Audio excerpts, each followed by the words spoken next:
The gentlewoman yields back. The chair recognizes the gentlewoman from Florida, Ms. Murphy, for 5 minutes.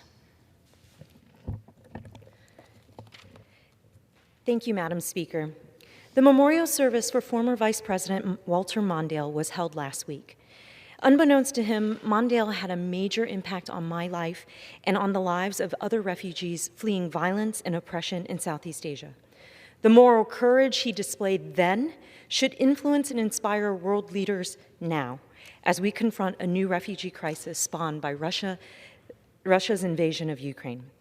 The Carter-Mondale administration took office in 1977 in the aftermath of the end of the U.S. involvement in the Vietnam War. And because my parents had worked with American and South Vietnamese forces during the war, they faced persecution by the communist government that had taken over. In 1979, we were finally able to escape by boat. And unfortunately for us, we ran out of fuel in international waters. But fortunately, a U.S. Navy ship responded to our distress call, and the sailors gave us the fuel and supplies we needed to reach a Malaysian refugee camp. We were the beneficiaries of American power and generosity. My family's physical journey from Vietnam to America and our emotional journey from darkness to light was only possible because of policy decisions made by this nation's leaders. After Saigon fell to communist forces in 1975, President Ford permitted about 130,000 South Vietnamese citizens into the United States. But after that, America's gates were essentially closed to refugees from Southeast Asia, even though the situation on the ground continued to deteriorate. Former U.S. allies were being sent to what was called re-education camp. They were essentially hard labor camps, and many of them didn't survive. When Carter and Mondale entered the White House, many Vietnamese families, including mine, were taking their chances on the high seas. We were collectively known as the Vietnamese boat people.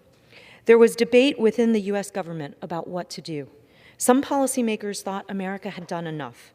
Others believed that this country could do more. And Carter and Mondale ultimately sided with the advocates for additional action, even though the weight of public opinion was against them. Mondale chaired a meeting during which he grew impatient with the officials from Defense and State Department. "Are you telling me that we have thousands of people drowning in the open sea, and we have the 7th Fleet right there, and we can't help them?" he asked. And although some Navy officials were reluctant to use American ships to rescue refugees, Mondale overruled them. And the Navy soon came to cherish their humanitarian role.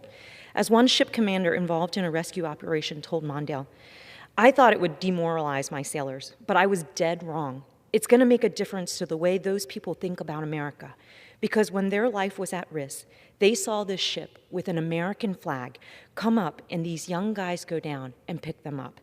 It's hard to stay mad at a policy like that." Of course, saving refugees was only half the battle.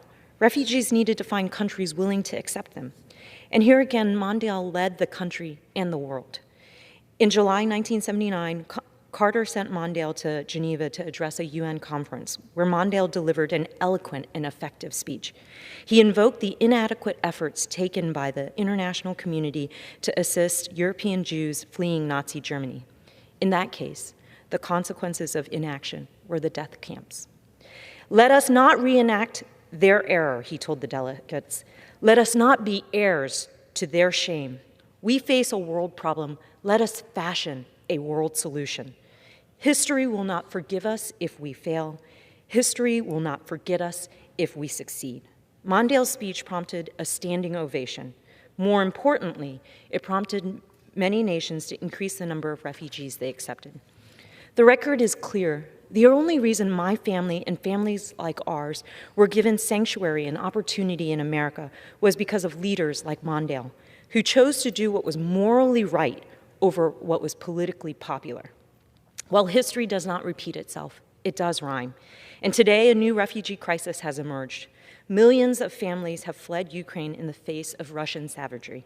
To date, the response from the international community has mostly been in the mold of Mondale.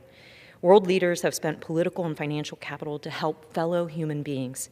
And we must continue to meet the moral moment. We must follow the Mondale model. Thank God for Walter Mondale. Rest in peace, Mr. Vice President. I yield back.